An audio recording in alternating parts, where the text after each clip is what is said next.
Horshira. Ma'am, Honorable Minister Singh, Honorable MLA Singh, Aduga, Agi Mediagi Marumpang, Punama, Ma'am Taram Nopsiri, Nahan may guitar the gi, Oireba Stage, Pibam Sideda, Central Government, the State Government, Anina, Amkadna. We tied up to kind of honor and come some development kara lakpa asimasi prajamiam the Sinong Mediagi Kutang the Kangan with the Panagani and a Kanja with the gi press me shakwe Tobsibini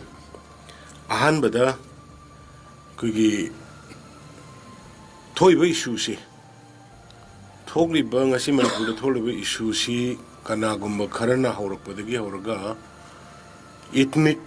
classes dona community anigi marakta khatnaba dona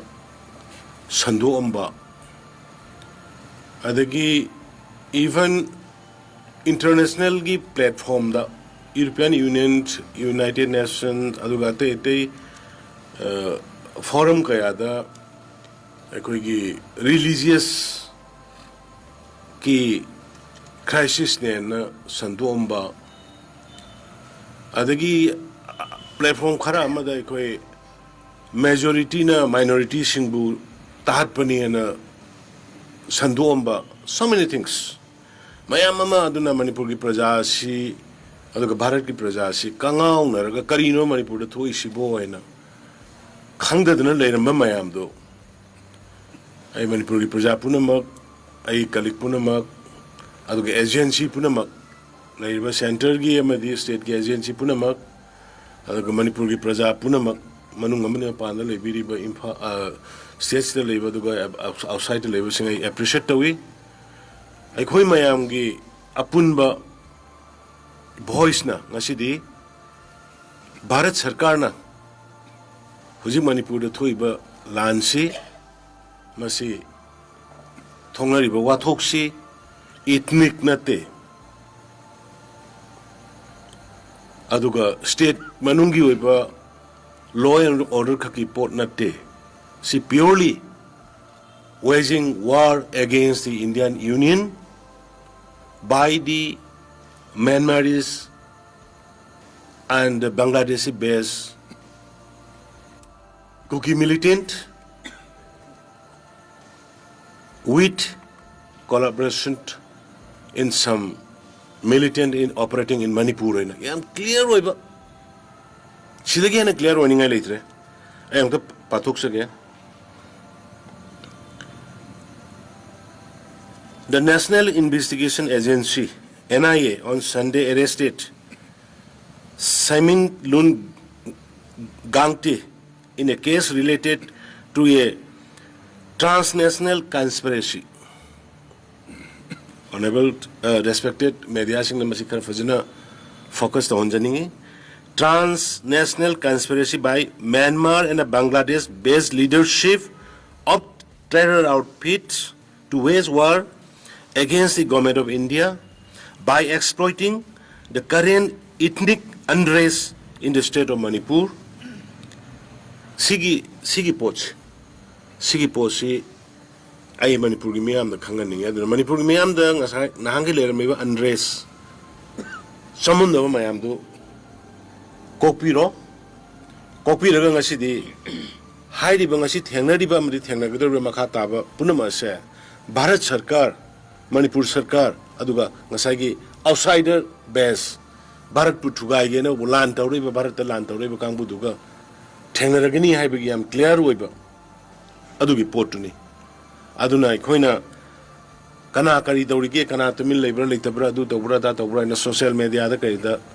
Tobogi Posi Koi to Okana Hujiti Bharatna Bharat Union governments in a Bharat Sarkar highway issues it over Dore have to see post name clear Kana or in a Udle Aduna Manipuri Praja Miamna Puning Patana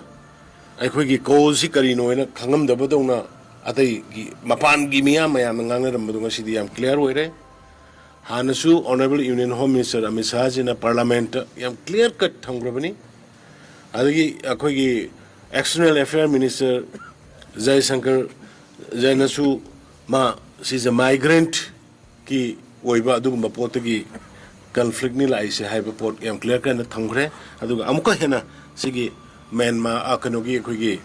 NIA gi sigi nahan bomb blast amaga mari leina kokta da thoki baduga mari leina na phaba samilun gangti habisigi phara matung tholai ba magi NIA gi statement china yam amu hena yam clear oide. Second point da yam no thoning da ba thoki ba thogok amada satri amaga satra amaga sumsat pada favi graga mangan laga lakpadu ngarang nahan suddenly video hack akogi internet hack hangbaga yamna policy plan amagi matung ina tawba man badona internet hack hangbaga nongan baga viral oirakpadagi manipur gi Prajapuna manung mapanda leba Bharat ki Prajapuna mak Prithvi Prajapuna mak sok oina ki moi video moi photo mayam da ura matung da adugi matung da hek ubaga khoi yam swift action khoi gi combined team aduga CBI gi special director khudakta Union Home Minister Amit Shah jina tharaktana chartered flight amator kanda with senior officer moi manga taruko loinana tharaktana uji phawba ngasi phawba dum operation sathabani masir officer operation sida army paramilitary forces state forces CBI gi team loina pulna jatra matungda adugumba yamna heinous crime adugumba yamna minungsi yaudaba Yagi channel launched Yaudaba among the happy keeper Isani Dugi the hatpada Chennaba ni haiba Mioi Mari Pare Aduga minor anima Yawi minor dudisum nagi Mogi Atoppa Magi parents Magi Marilena Mari Matasin Sinakirkani Aduga Haiba Party ba moi mari minor sigal loina na hujik ngaki mamang da koi CBI gi team na special flight to kanda mapanda pukre party ba musing si Mr. Paumin Lun Haukif aduga Mr. S. Malson Haukif aduga third Mr. Linchong ne hong baiti aduga mari subada Miss Tinungping hairiba moi koi mari asi farga minor animal loina moi si ujiga special flight amana mapanda pugre ai sugumba yamna matam sangna mayamda Sarang na ba unrest aduga yamna anxiety oina Manipur gi praja puna magda leina na potu CBI na nan video photo do thola matung ge da yamna swift action da within 2-3 days like da phadana adugumba culprit sing adu book tongna na gi process tawba ngambagi dang tai CBI gi special director madima gi laminari ba officer sing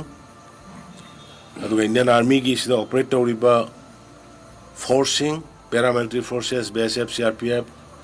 aduga state police ki forcing aigi maigai dagi aduga koi sarkar gi maigai dagi government gi maigai dagi makoi bu han nai koi thagachari loina aduga tawkhiba heinous crime adugi matik chaba khwaidagi kanba punishment pinanaba akoi government gi side gi su koi mateng pangani proof puthokpada evidence puthokpada kari do bura torkanda dandi pihanna honagani haidana masima thamjage aduga amana Manipur dang asigi irang si lakpadagi Manipur gi state policing am sathina sok apan nangbadana bhap tanada kaya dagi policing gi osigi mayumda attack to ba mai thabi ba phubi ba chaibi ba chalaga ki hen ma kholan ba yamna tawi anu masi Manipur gi miyamna aduguma tawriba mayam duda masim tang tawidana ba ay apel tawjari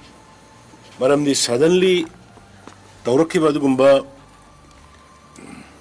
terrorist ge attack to the ima isa mayam ama kannana ba property kannana ba hona giba front line da sangiba si Manipur police commando sing policing IRB MR sing amani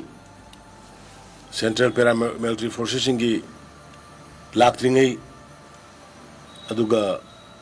moigi position loading gi matamda aduna makoi moi kaya commando sikriba IRB sikriba MR sikriba mayam nehena tabirabani adu natna BSF Assam Rifles CRPF sikriba aduna Manipur gi praja miyam maroina naharol sing Central Police aduga Manipur Police da yengiba negative oiba miyang do yeng bidana ba aisima ai side gi aduga ko sarkar gi side gi appeal tawjari aduga peace kum rally gumba kari gumba tawba matamda yamna law abiding citizen amoina Deputy Commissioner dagi kari dagi permission lobiraga hypersensitive zone rally satpa yaba jaga mi punba yaba jaga punba yadaba jaga haibana singba phajana identify to biraga rally du sinbi riba langbi riba mayamna su madugi rule of law gi niyom niti du tahonjaningi hypersensitive area jaga da hekta changning bani koi rally nis pendra bani saur bani na changjalle lairiba madugi ngaiba pansing di mogi rules study maduda kilo foot tara changjal pu yada bagi migi niyom lairi aduguma niyom do thugairaga lakanda action lore adu police ta sawi aduna curfew hoibasi mapanda mi thokunu haibani curfew da mi thogle curfew du da mi changbiu na tawre madur mungna bada soka panyaruga police ta tainai sarkar ta tainai aduna sigi legally ain gi matungina khoi state sida ai khoi na semani ain se ai khoi abdi praja gi sarkar ne khoi na praja na vote piraga ka ba sarkar khoi na praja gi dam ta sembani aduna madu ai khoi puna mona madu gi lairiba rule of law do adu bagdi thugaina dana kari gumba peace tongning ba wari saning ba phamning ba dharna tongning ba rally saning ba leiraga su maram chana mafam chana Deputy Commissioner na hai moi diga ya balorga mafam sida chapiu mafam jil phambiu haibna singba tawraga di khoi gi thoiba misunderstanding aduga khoi asok apan yauna riba mayam sida gi avoid to bangam gadra haina khalli adu loishalakda aduguma yamna prime accused sing Kwakta da bom mine bom fomaga thugai ngi bagi matang da thong thugai ramba aduga yamna nungai to mong da school satri ani far ga hat ki ba aduga heinous crime ngi matang da suspecting far banina aduga madugi makhata ba koi Chennaba singju phana na bakana honari aduna Manipur praja punamangna puning phada biraga ingna singna leibiraga government da ai khoi da thajaba thambiu ngasai na ahan da haije gibe baina sigi issue si outside the base to ba militant kangbuna terrorist kangbuna outside ki funding yauna tawrokanda Indian Union da landarak puni aduna masi Indian Union na haiba bosi sabsana thengnabam thoi na thengnaba hawraba sida aikoina mu akoi masel gi marakta thajanadaba akoi masel gi marakta wakhal taminaroi daba mawongda amaga unkhatnaba yaba mawngda statement piba